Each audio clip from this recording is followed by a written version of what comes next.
Assalamualaikum warahmatullahi wabarakatuh. Perkenalkan, nama saya Lely Destiani. Saya dari kelas sore B2 Fakultas Hukum.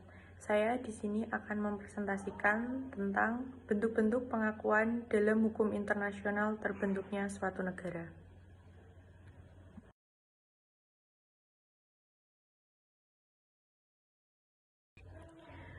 Menurut Konvensi Montevideo 1933, negara terbentuk karena adanya penduduk yang tepat, wilayah yang pasti, adanya pemerintah, ada kemampuan untuk mengadakan hubungan internasional atau kedaulatan. Pengertian negara. Pengertian negara sendiri itu ada dua, menurut Carlsen dan menurut Logeman. Yang pertama menurut Carlsen. Menurut Carlsen, negara itu kesatuan ketentuan hukum yang mengikat sekelompok individu yang hidup dalam wilayah tertentu. Dan negara itu adalah sama dengan sistem hukum. Itu menurut Carlsen. Yang kedua, menurut Logeman. Menurut Logeman, negara adalah suatu organisasi kekuasaan. Nah, organisasi sendiri itu maksudnya sekelompok orang yang dalam mencapai tujuan bersama mengadakan kerjasama dan pembagian kerja di bawah satu pimpinan. Itu organisasi. Kekuasaan itu kemampuan untuk memaksakan kehendak. Dari kedua video tadi dapat disimpulkan, jadi pengertian negara yaitu organisasi kekuasaan yang berdaulat, menguasai wilayah tertentu dan penduduk tertentu yang kehidupannya didasarkan pada sistem hukum tertentu. Kenapa negara itu terbentuk? Negara terbentuk karena adanya proklamasi kemerdekaan, perjanjian internasional, dan plebisit.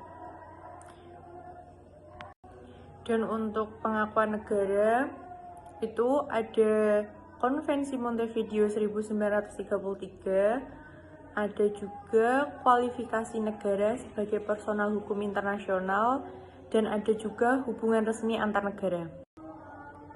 Pengakuan. Apa itu pengakuan?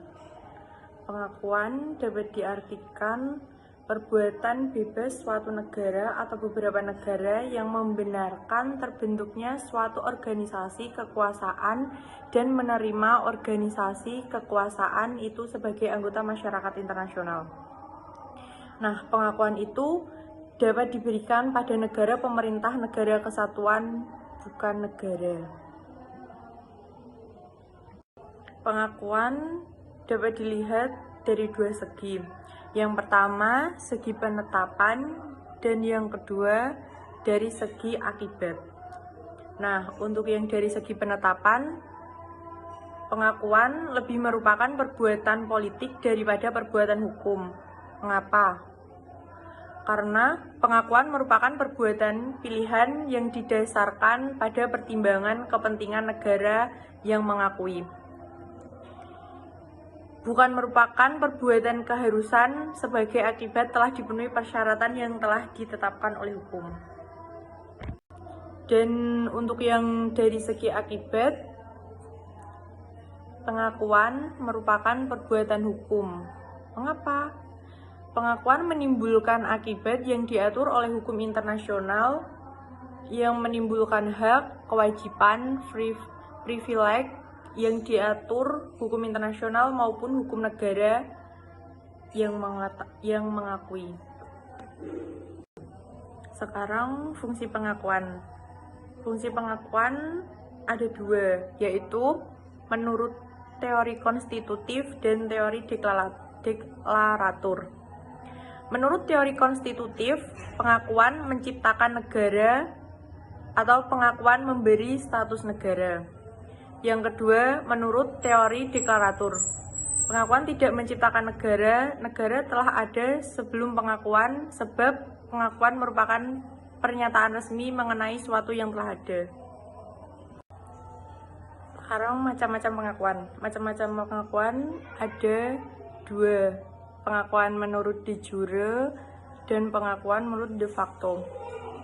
Pengakuan menurut de jure yaitu pengakuan yang diberikan berdasarkan pertimbangan menurut negara yang mengakui organisasi kekuasaan yang dianggap telah memenuhi persyaratan hukum untuk ikut serta melakukan hubungan internasional. Kalau menurut pengakuan de facto, pengakuan yaitu pengakuan yang diberikan berdasarkan pertimbangan bahwa menurut negara yang mengakui organisasi kekuasaan yang diakui, menurut kenyataannya dianggap telah memenuhi syarat hukum untuk ikut serta dalam melakukan hubungan internasional. Menurut fungsinya, biasanya pengakuan de facto diberikan mendahului pengakuan de jure dalam rangka melindungi kepentingan negara. Kalau pengakuan de facto biasanya diberikan mendahului pengakuan de jure dalam rangka melindungi kepentingan negara. Cara pemberian pengakuan ada dua, yaitu terang-terangan dan secara diam-diam. Secara terang-terangan biasanya melalui pernyataan resmi, yaitu nota diplomatik, pesan pribadi dari kepala negara atau Menlu, pernyataan parlemen, atau perjanjian internasional. Kalau secara diam-diam, biasanya ada hubungan antara negara yang mengakui negara organisasi kekuasaan yang diakui untuk menunjukkan kemauan negara yang mengakui untuk mengadakan hubungan resmi. Menarikan kembali pengakuan. Sama ada pengakuan de jure dan pengakuan de facto. Kalau pengakuan de jure, ada pengakuan de jure sekali diberikan tidak dapat ditarik kembali meskipun dengan dasar pertimbangan politik. Ada juga penghentian hubungan antar negara dapat dilakukan namun tidak dengan penarikan kembali pengakuan yang telah diberikan pemutus hubungan diplomatik. Mengapa? Karena pengakuan tidak hanya membuka hubungan antar negara, namun juga memberikan status kenegaraan organisasi kekuasaan yang diakui dan status kenegaraan yang telah diakui tidak dapat dihentikan. Kalau pengakuan de facto ada dua, pengakuan dapat dihentikan sesuai dengan keadaan organisasi kekuasaan yang diberikan pengakuan, dan penghentian terjadi karena menyusulnya pengakuan de jure atau karena perubahan keadaan organisasi kekuasaan yang diberikan pengakuan. Disebut juga kalahnya belligerent yang diakui. Sekian presentasi dari saya. Terima kasih. Wassalamualaikum warahmatullahi wabarakatuh.